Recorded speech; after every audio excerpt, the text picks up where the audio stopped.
Welcome to episode number 34 of Mighty Morphin Ranger Danger, the podcast where we watch an episode of Power Rangers and then we talk about it. Yep. Now, normally I'd introduce our guest straight away, but before I do that, I would like to thank King's Comics. Yep.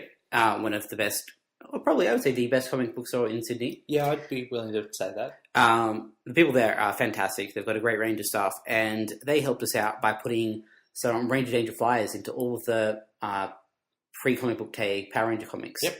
Have you read that? I have. I haven't read it yet. You haven't read it yet? I haven't read it yet. Oh, okay. I lead a busy life.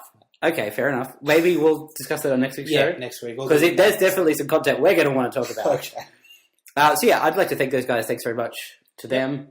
If you're in Sydney and you love comic books or anything sort of vaguely associated with comic books, I'd get in there. Yep. They're right near the cinemas at George Street. Very convenient location. Okay. Cool. Cool. Now, this week? Guest this week is Kaley. Hello, Kaley. Hi. How are you? Good. That's good. We're going to watch episode number 34, which is the Green Candle Part 1. Yep. Before we do that, we've got a bit of a tradition. We like to ask the guests on the show, the first time they're on the show, about their first experience with Power Rangers. I was watching it when I was young in primary school, and my main memory of it is I had all the little figurines, and I'd play with my friends, and then, me and my sister had the red and green Ranger costume, and... Were you the red one or the green red. one? Okay. Always red. And... I like this story already, because it's not like you're both the Pink Ranger, you know? You're like, fuck it, we want to be the leaders. My sister wanted pink, but they were all sold out. Okay. So she had to get green, because green's the next best after red. I think anyone has ever said that, but okay, cool. It surprises me that the Pink Ranger was sold out, but you could still get red and green. Well, I think, they probably didn't order as many because it was focused more towards guys, I think. And I think there are more girls into the show than there were guys. Sorry, more girls than they're expecting to be into the show. Yeah. Just because it was such a phenomenon that everyone was into it. So you're just sort of into it by association, I guess. So anyway. And my other two guy friends came over, they didn't have outfits, but we would jump around on the couch and pretend to be Power Rangers and would bash each other up. So that worked. That's how that goes. Matt beat his grandmother up being a Power Ranger. Good work. I think that's overselling it. I only hit her once or twice. Yeah, we wouldn't want to oversell that violence. That's right. All right. So, when was the last episode of Power Rangers that you watched? I think it was the space one where there was the girl with the purple hair. Yep. Yes, she was in it. Yeah, she was my favourite. Yeah, I think she was everyone's favourite. I don't think I realised the reason why I liked her at that age. Neither did we. I think I did. I think I was old enough to be like, yep, I get it. Oh, dear. Okay, so that was a long time ago then. It was a long time ago. So you haven't watched any episodes of Power Rangers since then? I went back, I think, early first year of uni, and I rewatched some of the original. Okay. But other than that, no. I haven't seen any of the later ones. I may have seen a couple on TV, some of the more recent ones. Yep. Just having the TV on, but other than that, I haven't watched too much. Okay. All right, cool. It'll be a good experience for you. Yeah. You're wearing a rad Power Rangers t-shirt, I notice. Do you own a Power Rangers t-shirt? I don't. Neither of us own a Power Rangers t-shirt, and we do. Kaylee has just come on the show and shown us both up. Yeah. This is what happens when you travel to America, because they have all the cool stuff there. There was, at Hot Topic, they had the Red Ranger, but it was the hoodie with the zip. I've been talking about sewing some of those for months. I think I have to get onto it now. Unfortunately, they were all large, so way too big for me. And I was like, I'm not paying $50 for something that I will swim in. Yeah. That's cool. Well, no, that's an awesome shirt. Okay. And I'm jealous. Now, something... Oh, there hasn't been much news in the Power Rangers world this week. No, nothing major. Nothing major at all. Except... Something almost made me fall out of my bed when Michael sent me a message about it.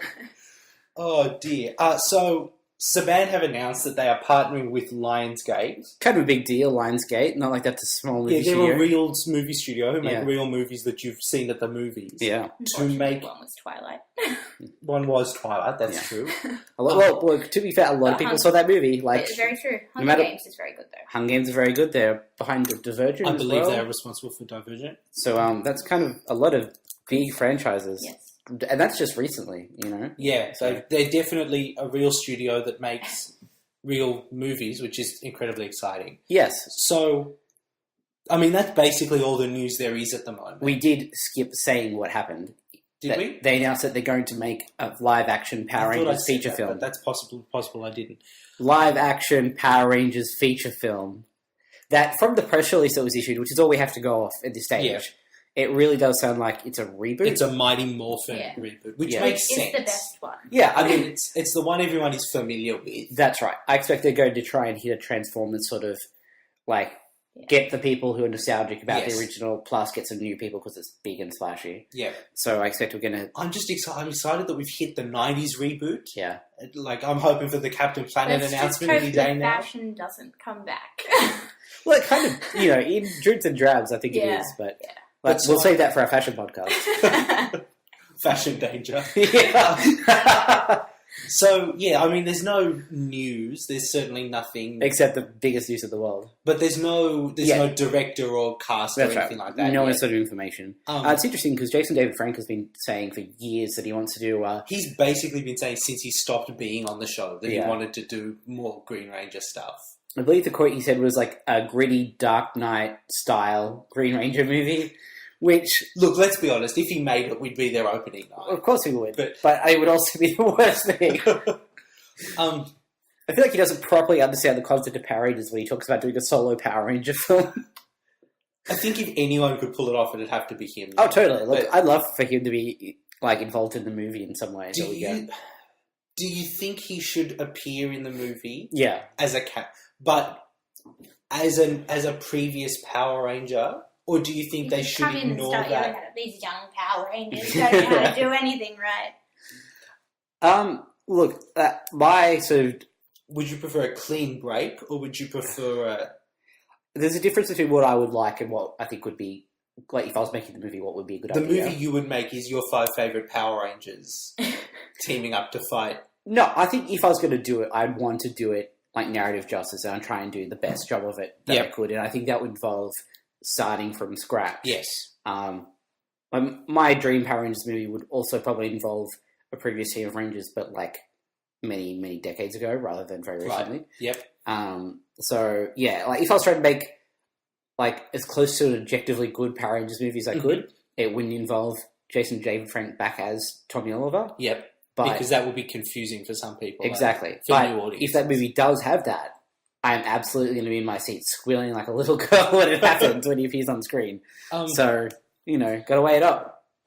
Yeah, I mean, I don't know. I'm excited about the prospect of us getting to go and see a Power Rangers movie at the movies. Yes. I think that's the takeaway. When we can pay for it by ourselves, not when our parents paid for it. I don't think I saw either of the Power Rangers movies at the movies. Oh, really? I don't think I was old enough. I think I saw the original one maybe at the drive-ins. That's interesting. I think. Sorry, I didn't mean to. But I know that my granddad, he actually recorded it on VHS for me, as well as the Batman and Robin one movie. Well, I know we watched Turbo, a Power Rangers movie, on VHS frequently. Yeah.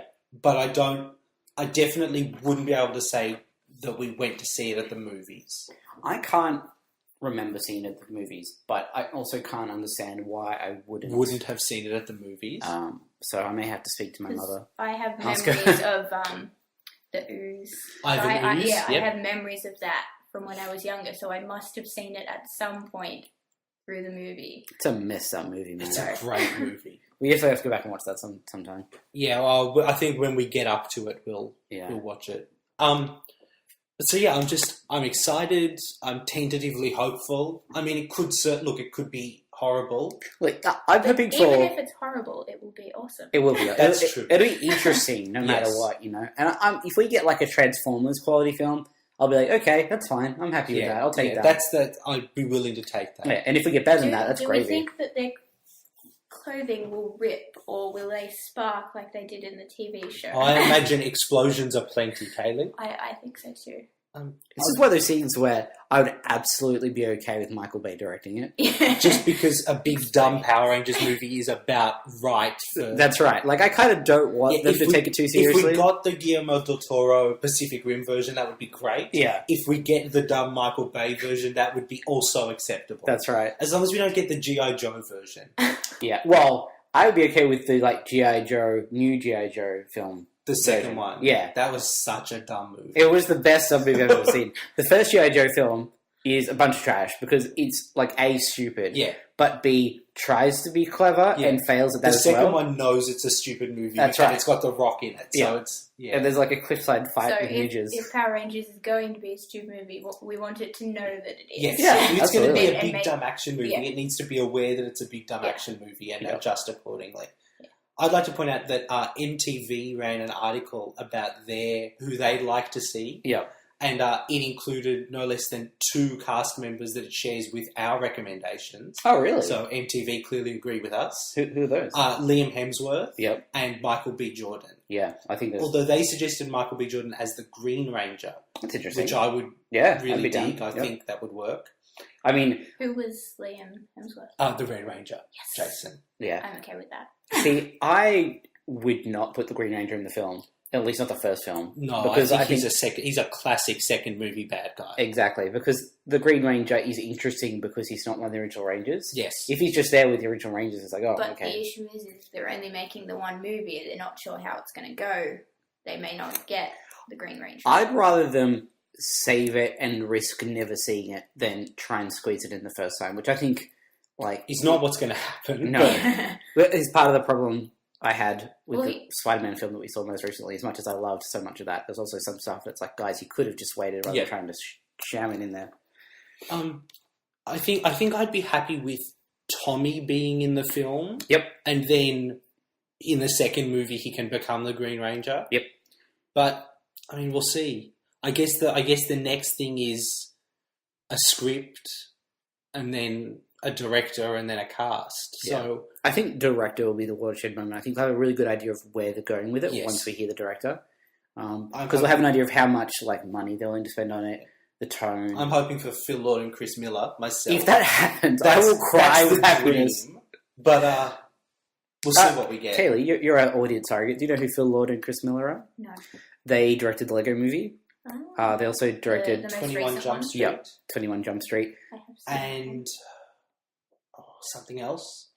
Can't remember now. They also had an animated show called Clone High. Clone High, which is surprisingly awesome. It sounds pretty good though. Yeah. Clone High.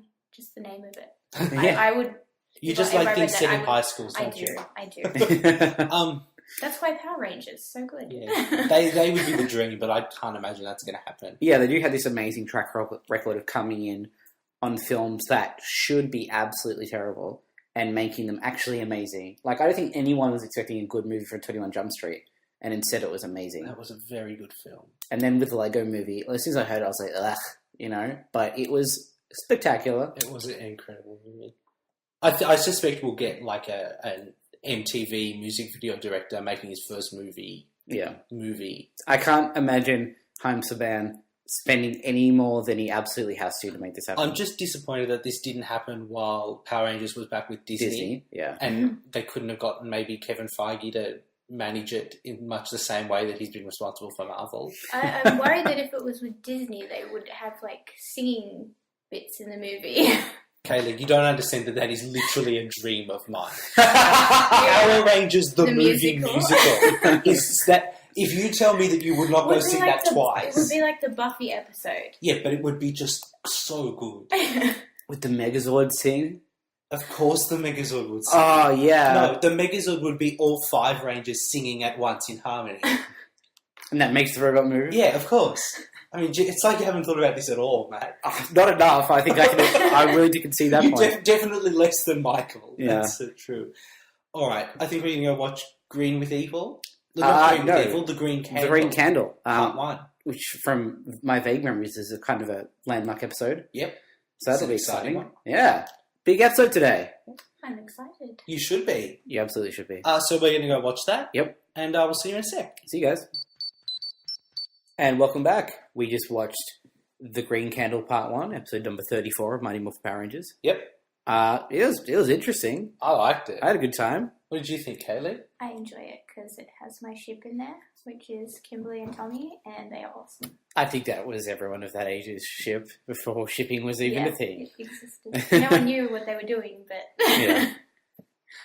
I had a surprisingly good time. Yeah, I really dug it. There was parts of it that was actually kind of well executed, which is profoundly shocking. And Special for the this show. title was literal, because there was actually a green candle.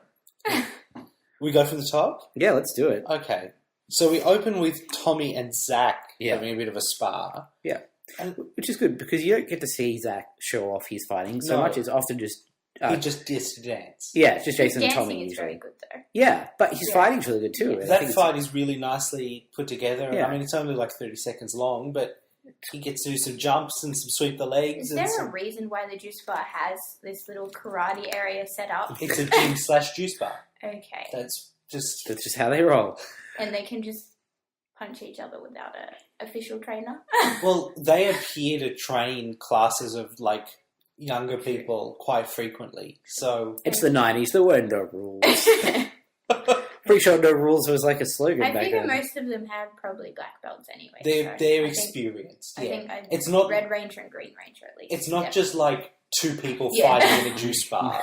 They're on like the mats. They're clearly practicing. They're on the mats. It's okay. Yeah, it's official. So Tommy is nervous about asking Kimberly out to the dance. Yeah, which is some sort of vague, unspecified event. Well, in America they have lots of dances, so it could be one of many. They have a lot of everything in Angel Grove. Homecoming, prom. Yeah, but it's never named. It's just the dance. One of, you don't know what time of year it is. No. They're just like, it's something's happening. Tommy regularly gets into a giant Godzilla robot and fights the minions of a moon witch. Yeah. I feel like he needs to sort out, like, the levels of fear that he has in his life. It's a different sort of fear. Yeah, it's not I'm afraid I'm going to die, it's I'm afraid of rejection. Because even being in a giant Godzilla robot doesn't stop you from being emotionally vulnerable, Michael. That's true. That's true. He could get his feelings hurt inside the Dragonzord. That's right. And then he would not fight as well. And it would just cause problems. Despite the fact that Kimberly is totally into him. Yeah, I think that's pretty clear. But the issue is that when you're involved in that situation, you don't notice that. Well, Zach makes it pretty clear that, like, first of all, clearly she totally digs you. Second of all, I am perfectly happy to be rejected. Well, but we quickly learn that Zach is not very trustworthy when it comes to assessing who women are into. That's true, because he basically says, look, Tommy, it's as easy as this. Is the girl he's trying to ask out here Angela? I think so, but I can't remember. It's been so long since we last saw Angela that I don't remember if this is Angela or not. They certainly had a Zach-Angela dynamic. Yeah, because Angela wants none of his shit. Yeah. So he goes up, he's like, first you've got to, attract her with your walk. He does a bit of a walk. And then he does a bit of a spin. And then he does a bit of a move, and then she's like, fuck off, you weirdo. I want nothing to do with you. I think his problem is the pants. Like, he's wearing, like, his muscle shirt over his, like, ripped body up top. But then down the bottom, he's got these giant purple parachute pants. Yeah, but that was how it was. I'm just saying. Style. I think it's nice kind of as a bit of characterization for Zach that, like, he's super cool and he's, everybody likes him. Yeah. But also, there are people who are like, I want nothing to do with you. Yeah. You're a bit of a clown. It's not everybody loves him uniformly. Yeah. Which is kind of nice. Yeah. So, Bulk and Skull. Yeah. Why did he put the jacket over his head? Okay, so let's explain what happens, right? Bulk's like, oh, you can't get anyone to the dance. And Tommy's like, well, I bet you fucking couldn't get anyone to the dance. Asshole. No one likes the two of you. So Bulk kind of pulls his jacket around his head. And then does it up. Like a leather jacket. Zips it up. And then it's like, roses are red, violets are blue, no one wants to go out with you, or whatever it was. That's about as much thought as they put into it. And then he gets stuck. It was kind of vaguely terrifying because he looks like a baby stuck in like a big leather rug. But then baby in a burrito, leather burrito. Then so Skull tries to unzip it. Yeah, and they end up flipped on the floor. Well, they like flip up in a way that launches them off the ground and is clearly wire work, which is like a lot of effort for this particular little bit. But they fly off the ground and then come back down again in a way that's just bizarre. And then the insult is so 90s because then they copy what he says with the violets, right, blah, blah, and then end it with not. Yeah, they do the not joke. It's so clever. We haven't heard one of those since the first episode. Yeah, it made me a little nostalgic, to be honest. I think what was most bizarre, though, was that I think Zach says roses are red, Tommy says violets are blue, and then they finish the second part together. In perfect unison. Yeah, they clearly practiced that. I feel like they had a conversation previously, like, one day we're going to have a situation to do this. We need to get this right. This is what, I'll do roses are red, you do violets are blue. Yeah. This is what the third line will be. Yeah. And then they sat there practicing it for half an hour. Like, yeah, we got it. I'm sure it made them so happy, like, this is the moment. Someone finally made a roses are red joke at us. We're going to get them. Oh, dear. So then we cut to the moon. Yeah. I love Rita Repulsa's segues with her laughs. They're one of my favourite things. There's a lot of evil laughing this week. Yes. Especially from Goldar, but we'll get to him in a sec. Yep. So, Rita's got a magic candle. Can I just say that when we get the cut to Rita's moon, maybe it's just because I'm moving and I'm looking for furniture at the moment, but she's a pretty good decorator. Like, she had a pretty rad couch there. I like the chandelier. Probably a little gothic for my taste, but that's fine. I don't know that we're working in your new apartment. Isn't that how that often is? The evil villains always have really nice the swanky shit. Yeah. And you're going to get a large pendulum that hangs from the ceiling. That'd be so cool. Probably of all the Power Rangers I've watched, she is probably my favourite villain of all of them because she's the original. And she's got style. Yeah. Yeah. Like, she's fun with it. Yeah. Okay, so is that enough interior decorating podcast talk? For now. Okay. We'll save that for our other podcast. That's fine. Interior decoration danger. So she's got a candle, and it's a magical candle. Yeah. And I don't know if we know at this point what it's going to do. She says that I'll light it and I'll take away Tommy's powers. Yeah, it'll take away Tommy's powers somehow. Yeah. It's just, that's the magic. She pulls out a map, which first of all is clearly not a map of Earth. No. And it looks like the map from World of Warcraft. Yeah.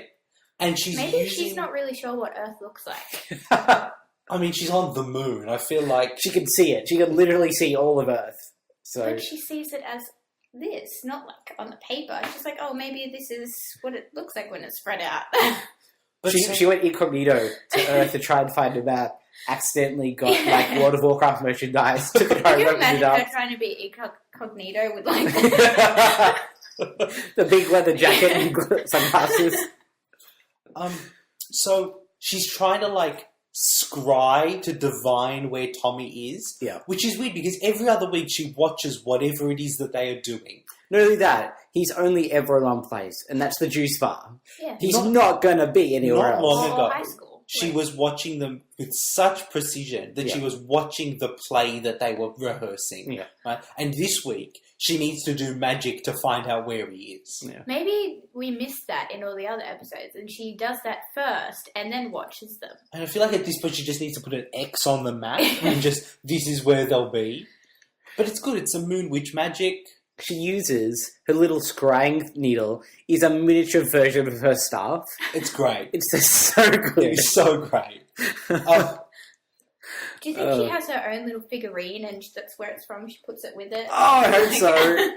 I have to say, I am absolutely certain that there is an appearance of a Rita Repulsa action figure in the series, like in the episodes. That's great. And it represents a version of Rita Repulsa that has been shrunk. Oh, she does get shrunk. I remember this. Someone is holding her. Yeah. And rather than do like complex green screen work, they've got an action figure that's got a lever on the back that makes her arms go up and down. Which is probably just the one they produced. It's absolutely, it is the Rita Repulsa toy.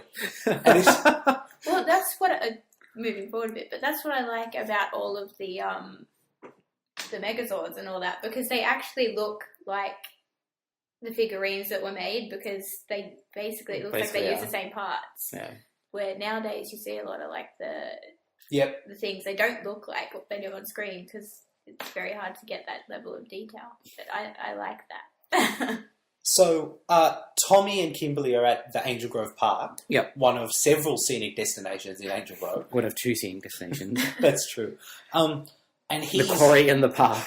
And the desert. Don't forget the desert. And the abandoned industrial estate. And the beach. Okay, there's a few. They all end badly, though, don't they? They always get attacked in all the places. To be fair, we don't watch them the rest of the time. True. There's not like the Rangers go to the beach and nothing happens for 30 minutes. They have a good old time. It's probably fan fiction. Oh, I have no doubt. So Tommy is trying to ask Kimberly to the dance. Yep. and he fucks around for a long time. Yeah.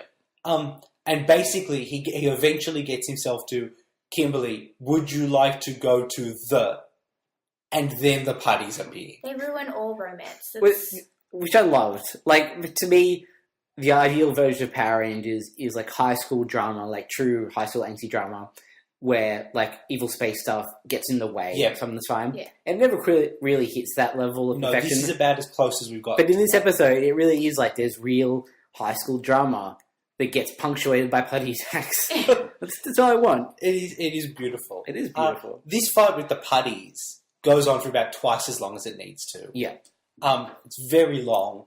It's, okay shot and okay choreographed. There's nothing bad about it. It's a little confusing in that usually Tommy by himself could take out that many putties. This time he was clearly distracted. I mean, weren't you listening to his chat with Zach? Yeah, that actually makes a strange amount of sense. Yeah, that's actually, It's about the best explanation I've heard on Power Rangers. Okay, yeah, he was distracted by Kimberly and couldn't fight properly. Kimberly has no excuse. There's some business with...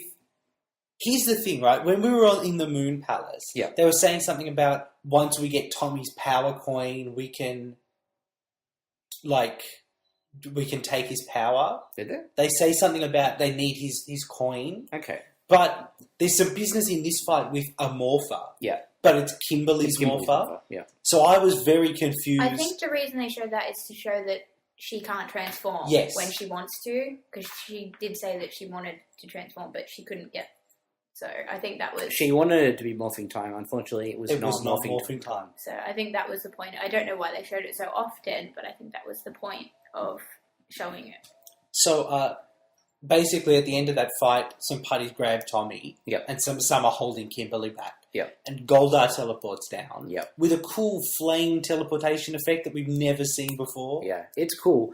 And it gets to that exact moment in the fight where it's almost tense and almost kind of scary and almost kind of awesome. And then Tommy calls Goldar Metalhead and suddenly all the tension for the scene evaporates. They're like, all right, this is Power Rangers. Yep. And Goldar's not actually going to use the opportunity of the Power Rangers being held down to walk over and... He's not going to run. He's got a sword. He's not going to run someone through with it. Yeah, I feel like that's the problem with the villains in Power Rangers, is that they don't want to kill them. They just want their powers. They are vastly hamstrung by the PG rating of this television show. I guess it's the old Teenage Mutant Ninja Turtles problem of having a big-ass sword and never being able to stab someone. You can only stab robots with it. That's the only people you're allowed to stab, because robots are not people. Not yet. So basically, Goldar teleports Tommy back with him to the reappearance of Goldar's fuck dungeon, which I was so excited to see again. In pretty much exactly the same circumstances as last time, more or less. Yeah. So Goldar says, "Leave him to me," and all the putties leave. Yeah. With the last time he did that, basically everyone managed to escape. Yeah. So it's pretty brave of him. Brave is one word. I think he's trying to get his confidence back. He felt a bit down because he let them go, and he's like, I'm going to prove myself. He does a lot of the heavy lifting this week in terms of exposition. Yeah. Because his next line is basically explaining to Tommy exactly what is going on. Sorry, I have to get this in on the show. Yep. Tommy tries to use his communicator. Goldar laughs and says, "Your telecommunications device does not work in this dimension." It's like he's a customer support person for Telstra. It makes me so upset that that's not what you hear when you call someone and you're out of signal. If I had a phone company, I promise, if you're out of signal, you would hear, "Your telecommunications device does not work in this dimension." And then just a laugh. There's a couple of bits here where Goldar punctuates every couple of words with a laugh. Yeah. He does have a fantastic evil laugh. It's pretty great. Yeah. You gotta use it. If it weren't for the fact that we've seen 30-odd episodes of him being entirely unthreatening, he'd be very terrifying this week. Yeah. So the deal is, if Tommy decides to go back and serve Rita, he can keep his powers for as long as he wants. Yeah. But if he doesn't, the candle will eventually burn down. Yep. And he will lose his powers. Yep. I mean, that seems incredibly generous of Rita. She's basically saying, you can serve me right now, or you can have a while, we'll give you a bit of time. Yeah, it's confusing to me that she doesn't get out a blowtorch and just burn this candle. Get rid of the candle. Yeah. Make a really short candle. Not a super, he's going to get maybe 10 weeks out of that candle. Maybe she's hoping that the time will make him change his mind because he'll keep dwindling down and it's like he's losing hope. And see, here's the thing, Kaley. Several times now, you've suggested things that make a lot of sense. But the show does not go to that effort, right? You, having spent 7 minutes since we started watching, thinking about it, have come up with a very good idea. You thought much more about the script than the writers did. I should have been on there when I was 7. So, that's the deal. Yeah. Seems like a pretty good deal. Yeah. Frankly. And I assume the implication is if Rita gets the Green Ranger powers back, she'll make a new Green Ranger. You would assume so, out of that machine thing with the doctor guy. Finster. Yeah. I assume that he would just make another, not necessarily Green Ranger, but a new Ranger. See, the problem with that is, I don't want to spoil it for anyone, but I'm absolutely going to do that. She succeeds, the candle burns out, he loses his powers, and that's it. She doesn't get another Green Ranger. Yeah, I know, right? It doesn't work. She says, she's going to get the powers. So I'm willing to posit, a version where she's draining the power from the coin. Yeah. And it makes the coin not work anymore. Yeah. So she can't use it to create a new Green Ranger, but she gets that additional power. Yeah. But, that's already more thought than anybody involved has put into it. So that's fine. Or she just didn't want him to have powers anymore because she was like, I created you and you left me, so you have nothing. I'm going to take this opportunity to explain what happened to the original Japanese Green Ranger. Yep. Right? So the deal was all the Japanese Zyurangers, who are the equivalent of the Mighty Morphin Power Rangers, were like Stone Age cavemen. Yep. They were they lived with dinosaurs, which doesn't make sense, but that trick of science is the least of the show's problems. Yeah. So because Rita Repulsa was trapped but not dead, they went into suspended animation. And the Green Ranger, while he was in suspended animation, was crushed in a rock slide.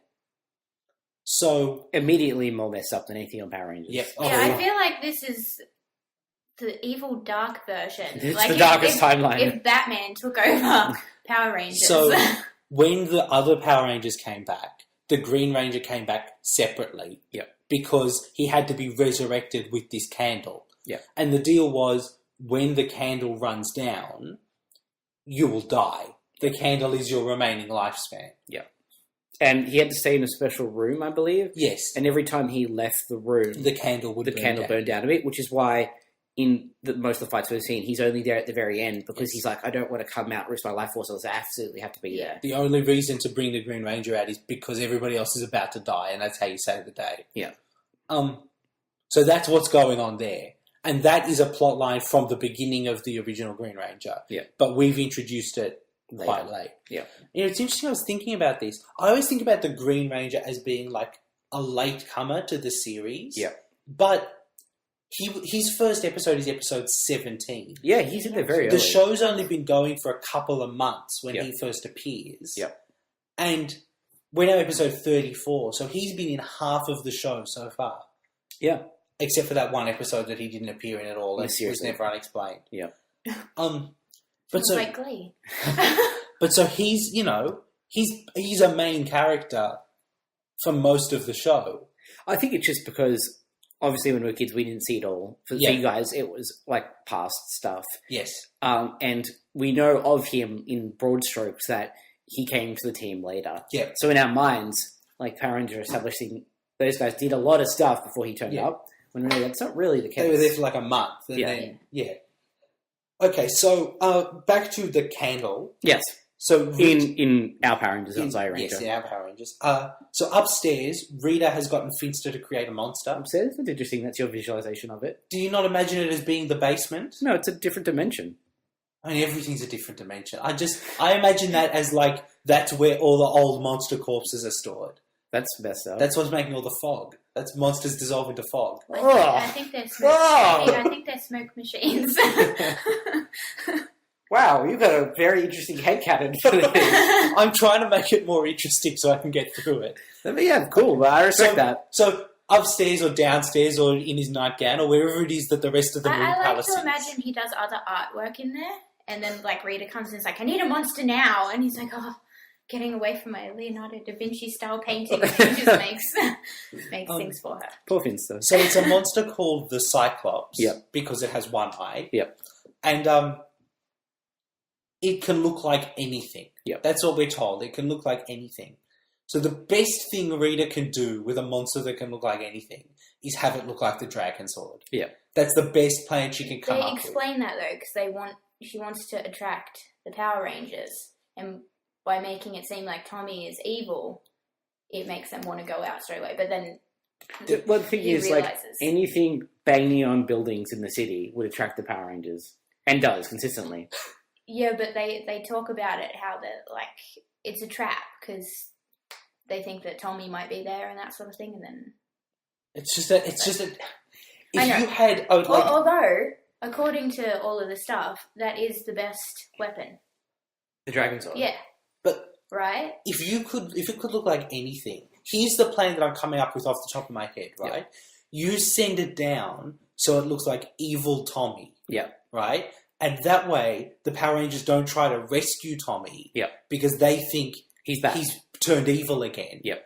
And then you can have the monster look like the Dragonzord, and it can be like, I'm evil Tommy with the Dragonzord. I'm wondering if when they imply that it can be anything, they mean any big thing, not any little people. Well, can I tweak your plan a little bit? Sure. He comes back, he looks like Tommy, he acts like Tommy. Yep. Yay, mission over. Yep. Go back to the juice bar, they're all chilling out, whips out a dagger, takes him out. I mean, I was assuming that murder was off the table, but yes, I can think of so many effective plans with a monster that can look like anything. Was Rita really any good at coming up with? Oh no, this is definitely consistent with her character. Yes.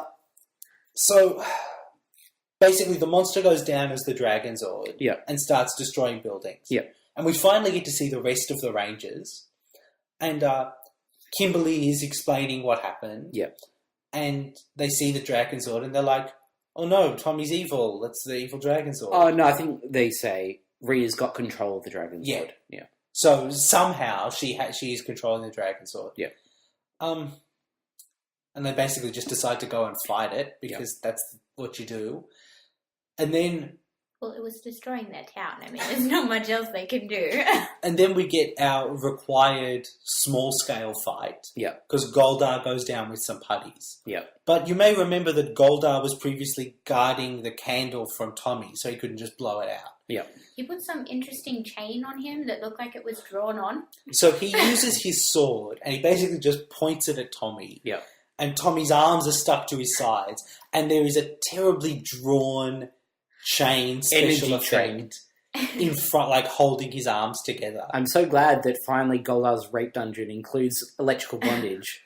That's definitely what I needed to be added to that situation. There's just so many possible ways that could have gone, and the way they went is Goldar's sword can create magical chains.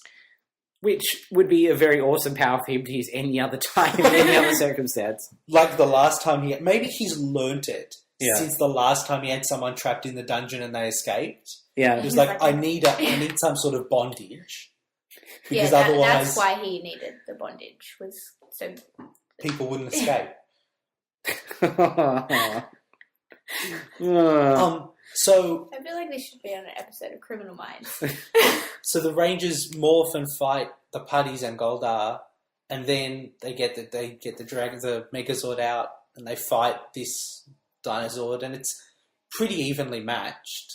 It's interesting how much my mind just starts assuming that stuff is like badly used Zyuranger footage. Because in my mind, I'm like, oh, they just had some old footage of the Megazord fighting the Dragonzord from when the Ranger was evil. I assumed that it was like reused footage. Yeah, and I'm like, oh, they're just being really lazy. But then the Dragonzord, Tommy is able to escape from Goldar's dungeon. Spoilers. Sorry. Tommy escapes, gets the Dragonzord, and brings the Dragonzords out. And there's two Dragonzords. There's two Dragonzords. I was like, wow. And that's not where I thought that was going. That's what's going on. That, like, there was a monster that could look like the Dragonzord. And yeah, that was pretty cool. It was pretty cool. So now that you've spoiled that Tommy escapes, in case anyone thought that he was going to die in the dungeon. Sorry, guys. Here's how he does it, right? He's doing some, like, punches and kicks, and Goldar is just not even flinching. Yeah. And it does a really good job of selling Goldar as, like, threatening and someone to be taken seriously. Yeah. Up until he does, like, 3 punches and then suddenly has Goldar's sword. It's because I think Goldar tries to fight back. So it's like that. You know in Assassin's Creed where you dodge and then grab? Yeah. It's like that. He parries. Yeah. And he ends up with the sword. Yeah. And then clearly he was paying more attention than I was, because he's figured out the move that Goldar did with the sword to teleport in and out. Which I kind of loved, because it suggests that it wasn't Goldar's power that allows you to do that. He's just got a rad sword. Yeah. And you make different gestures with it and cool stuff happens. Yes, you point it at someone, they get changed. You spin it around and tap it to the ground. You teleport. Awesome sword. Yeah.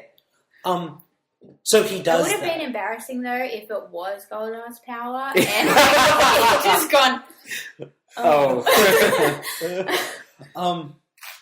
Yeah, so he teleports back to the lake. Yeah.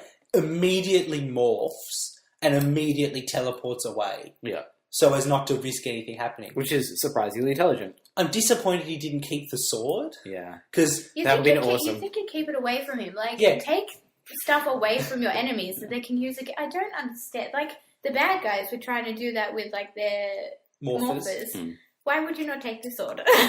Just keep it somewhere. It's a rad sword. Even just, like, have it on your shelf. Yep. Yeah. Hang it up behind Zordon. Give it to Alpha 5. He can tread the battles.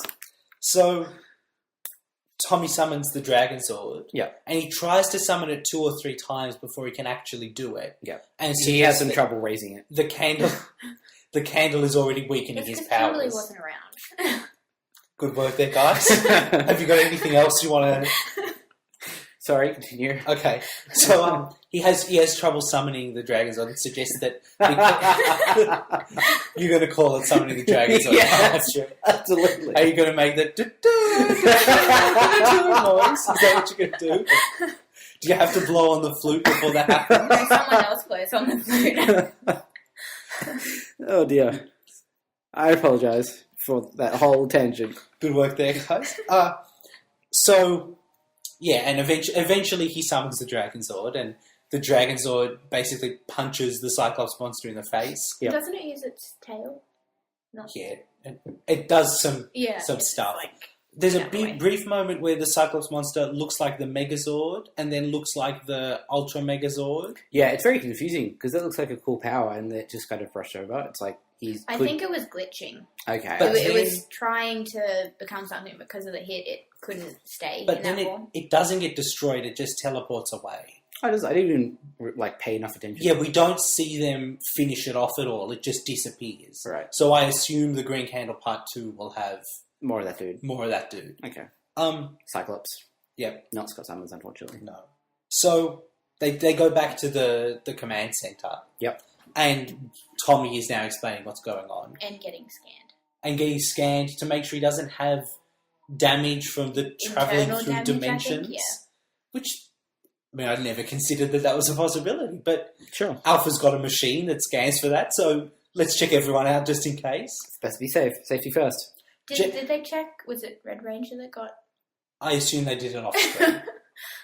Maybe not, because Tommy is special. Tommy says to Alpha, "Thanks for scanning me, Alpha." And Alpha just goes, "You're welcome," and just walks off. It's pretty great. It's surprisingly sweet for a reason I can't quite put my finger on. So Jason says, "I remember Secret Dimension. It's a bad place." But he's got this smug look on his face. Like, I can't quite explain it. It's the look on his face is not, "I'm remembering a horrible thing that happened to me." Yeah. It's like, "Oh, you got taken to the Secret Dimension as well." Yeah. It's not just me. Yeah. Okay. So Zordon says that Rita's got a hold of some wax from... Did either of you write down the planet? No. It was Glubberjabla 4. Yeah, right? Glubberjabla 4. And it can absorb someone's energy. Yeah. And Tommy says, but I never touched the wax. And I think Zordon says, you did when you were evil. So she's been saving that for like a month, maybe 2 months. Yeah, I'd say more than that, but yeah. I don't understand how Zordon knows that. Well, he knows about the green wax of Godzilla. Because when Tommy came back, he was like, there was this green candle and it was really weird, and they were like, I'm gonna... Yeah, it's more like, I'm just confused about how he would know that he touched the wax. Like, he seems very sure. He's like, yeah, I saw it. That must be what have happened, like... I assume it's just, he figures, like, it was working, so you probably touched it when you were evil. What he knows of Rita is that whenever you go to a moon palace, she makes you touch the wax. And then she stores that wax. Yeah. It's like a database of all these It has it in drawers, sort of. Yeah. It makes some really awkward dinner parties. She's really like, welcome to my moon palace, touch the wax. Oh, boy. So basically... That's the end of the episode. Yeah. Tommy looks into the camera more or less and says, well, I'm fucked. It could be the end of the Green Ranger. So that's it, I guess. It. I mean, yeah. What did you think, Kaley? I enjoyed it. I want more Red Ranger, though, because I am, like, the only person... In the world that likes Jason? Yes. Can you explain why you like Jason? Because he's arrogant and full of himself, and... You definitely have a type, don't you, Kaley? Yes, me. And did you say you thought he was the most attractive? Yes. Of including Tommy? Yes. Including Zordon? No. Yes. Including Zach? The long hair doesn't do it for me. Right. And I think that Red Ranger has a stronger jawline than any of the others. Right. Okay. Zach does it for you, doesn't he? Yeah, I feel like, I'm probably not He is also I'm not the guy, right person to comment. But, right. I don't think Kaley's the right person to comment either, to be honest, but we're all throwing it in here. I can appreciate other people's attractiveness without wanting to bone them. Yeah. I can't. You can't. You're incapable of that, are you? That's right. Cool. All right. Well, so that's pretty much it for the episode. Yeah. I guess we'll put a pin in it and come back for the Green Candle 2 next week. Yeah. Kaley, will you be back? I should be, as long as there's nothing on. Right. I have to work around it, but yeah. Okay. Cool. Sounds good. Okay. We'll see. You can find us... Oh, yeah. We've got to tell you I can do this. You can find us on the internet at rangerdangerpodcast.com. Yep. rangerdangerpodcast@gmail.com is our email address. We're on Twitter at RangerDcast. Yep. We are on YouTube. Mm-hmm. We are on Facebook. Yep. And we are on iTunes. Yep. All of those, if you search for Ranger Danger Podcast, you should find us. Yep. I think that's all the places they can find us. Yeah, that's like 8 places. I hope that's it. And at your house. I mean, you could find us at our house, but I hope you don't. It's not that I don't love you. It's just that I've never met you, and it would be weird. And because of that, he doesn't love you. I mean, send us an email. We might, we could chat. Love my bosom. No, don't send us naked photos. If your life is at the point where you're sending naked photos to us, seek some help. That's definitely a new low. Yeah. That's a depressing low. Don't do that, guys. And what a great place to end this episode. So we will see you next week for the Green Candle Part 2. Bye, guys.